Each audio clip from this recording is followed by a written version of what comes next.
Hello नमस्कार, तुम्हा सर्वांचं माझ्या चॅनलमध्ये खूप खूप मनापासून स्वागत। इथे मी सकाळी सकाळी माझ्या दारात मध्ये जे मोगरा आणि गोकर्णी फुलं आहेत ती फुलं तोडून आणलेली आहेत। ती खूप सुंदर दिसतात आणि इथे मी सकाळी सकाळी महाराजांना फुलं वाहत आहे। पूजा वगैरे माझी झालेली आहे।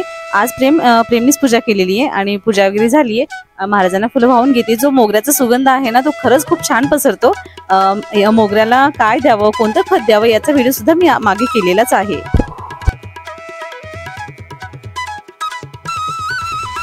साहेब आमचे सकाळ सकाळ गवत काढतायत। मला वाटलं तर थोडीशी टकली की चालू आता माणूसकडे आले आणि थोडासा वेळ त्यांच्याकडे तर गवत काढायचं चालू आहे आमच्या साहेबांचं।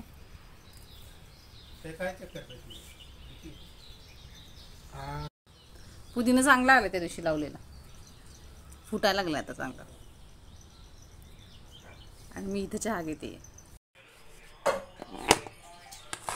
शॉर्ट पण नाही झालं पेपरांना। मी इथं शिमला मिर्च रात्री चिरून ठेवलेली होती। ही पिवळी आणि हिरवी शिमला मिरची आहे। रात्री ही मी चिरून ठेवली होती भाजीसाठी आणि आता मी याची भाजी करते। इथं मी पीठ मळून घेतलेले, मग आता याची भाजी करून घेते आणि चपात्या करून घेते। तोपर्यंत माझा जायची वेळ होते, तोपर्यंत स्वयंपाक करून घेते। इथं मी घेतले डेसिकेटेड कोकोनट। आज गणेश याग आहे तर त्यासाठी मग थोडेसे मोदक करून न्यायचे, जेवढे जमेल तेवढे। तर मी सुद्धा इथं थोडेसे मोदक करून नेते। तर जो नारळ आहे तो फोडून परत त्याचं सारण बनवण्यासाठी ना आत्ता माझ्याकडे वेळ नाही आहे, त्यासाठी मग मी ही डेसिकेटेड कोकोनट घेतले। ह्याला हलकंसं भाजून घेणार आहे आणि मग याच्यामध्ये पिठी साखर घालून मोदक तयार करणार आहे मी।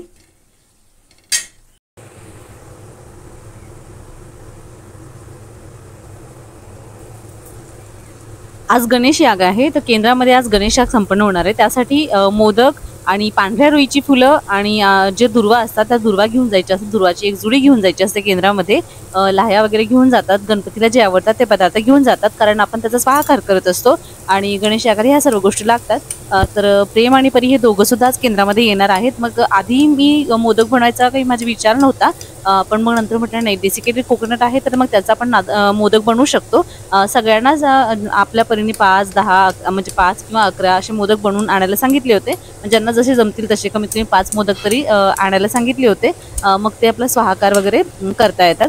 तर मी सुद्धा इथं माझं काही पूर्व प्लॅनिंग म्हणजे काही नियोजन वगैरे नव्हतं, तरी सुद्धा मग म्हटलं चला थोडेसे मोदक बनवू शकते मी एवढा थोड्या वेळात।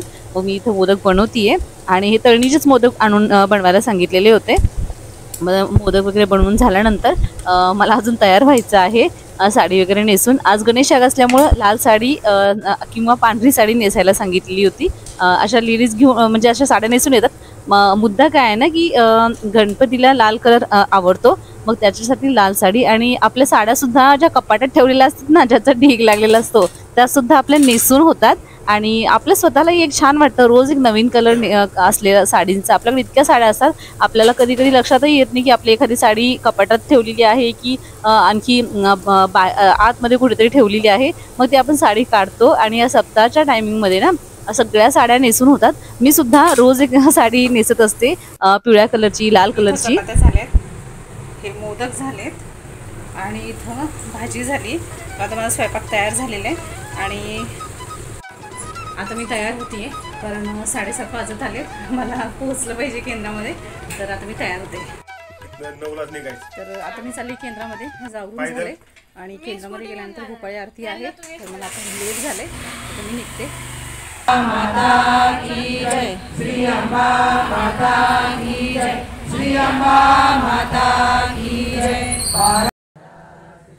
जेव्हा मी केंद्रामध्ये आले तेव्हा या पवारताई आहेत, या खूप सुंदर रांगोळी काढतात आणि प्रत्येक सप्ताह वेळेत याच रांगोळी काढतात। मागच्या सप्ताहात सुद्धा यांनीच रांगोळ्या काढलेल्या होत्या, त्यांना खूप छान रांगोळी काढता येतात।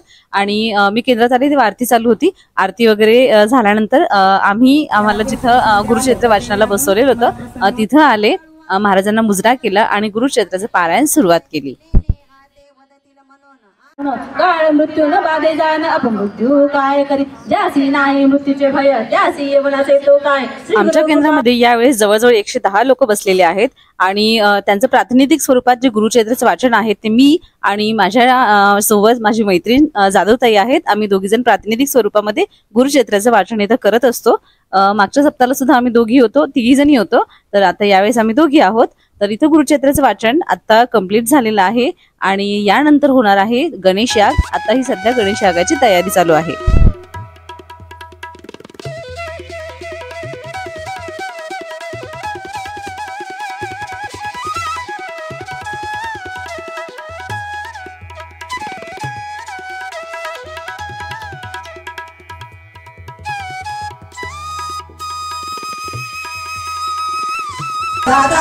अवधातारम अवानुचानम अवशिष्यम अवपश्चातात अवपुरस्तात अवत्रातात अवदक्षिणातात अवचोद्वातात अवध्रातात सर्वतो मां पाहि पाहि सम्मतात स्वाहा. त्वं वाग्मय स्वं चिन्मयः त्वं आनन्दमय स्वं ब्रह्ममयः त्वं सच्चिदानन्द द्वितीयोऽसि त्वं प्रत्यक्षं ब्रह्मासि त्वं ज्ञानमय विज्ञानमयोऽसि. गणेश याग हा मुलांसाठी असतो. स्पेशली गणपती देवता ही बुद्धीची देवता म्हणून ओळखली जाते. त्यासाठीच गणेश यागामध्ये मुलांना बसण्याला प्राधान्य दिलं जातं. तर इथं जी मुलं आहेत ती कोणी शाळेतून आलेली आहेत, त्यामुळे बरेच मुलं इथे युनिफॉर्म मध्ये सुद्धा तुम्हाला दिसत असतील. आणि ज्या महिला सेवेकरी पारायणाला बसल्या आहेत त्यांनी सुद्धा आपापली मुलं इथे घेऊन आलेले आहेत यागासाठी. आपल्या मुलांची बुद्धी चांगली चालावी, बुद्धी चांगली राहावी आणि बुद्धी स्थिर राहावी यासाठी सुद्धा हा याग केला जातो. आणि आपल्याला सुद्धा बुद्धीची गरज आहेच ना, तर मग आपण सुद्धा हा याग केला तर चालतो. पण शक्यतो मुलांना इथं बसवण्यात प्राधान्य देण्यात येतं नेहमीच. तर प्रत्येकी यज्ञकुंडाजवळ 11 मुलं बसवतात आणि त्यांच्याकडनं स्वाहाकार करून घेतात. आणि प्रत्येक वेळेस मुलांना स्वाहाकार करण्यासाठी वाटीमध्ये द्रोणमध्ये हविद्रव्य दिलं जातं. तर इथं आता गणेश याग संपन्न झालेला आहे. त्यानंतर जो याग आहे तो आहे मनोबोध याग.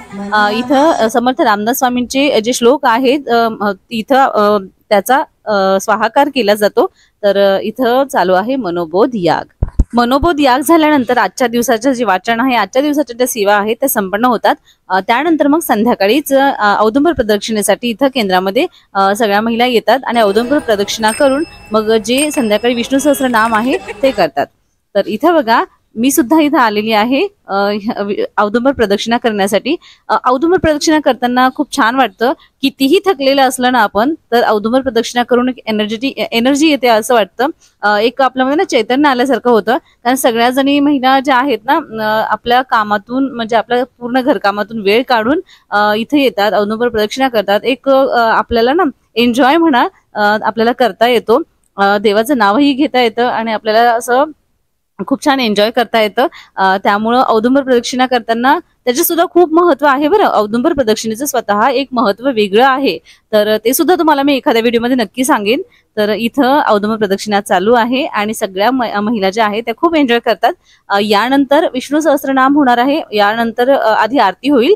संध्याकाळी 6:30ची आरती असते महाराजांची आणि 6:30ची नैवेद्य आरती झाल्यानंतर मग विष्णू सहस्त्रनाम, गीतेचा 15वा अध्याय आणि तुकारामाचा अभंग, त्यानंतर पसायदान या सगळ्या सेवा घेतल्या जातात.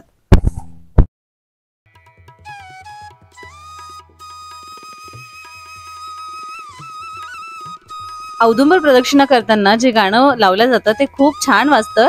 धन्य धन्य हो प्रदक्षिणा सद्गुरु रायाची हे जे गाणं आहे, हे जे गीत आहे हे मला फार आवडतं. आणि एक ना खूप छान हुरूप येतो हे औदुंबर प्रदक्षिणा करताना ते गाणं ऐकता. मी इथं ते लावत नाहीये कारण मग याला कॉपीराईट क्लेम येतो, त्याच्यामुळे मी इथं लावलेलं नाहीये. पण खरंच तुम्हाला सांगते की ज्यावेळेस औदुंबर प्रदक्षिणा होते त्यावेळेस जी एनर्जी असते ना ती खरं वेगळीच असते.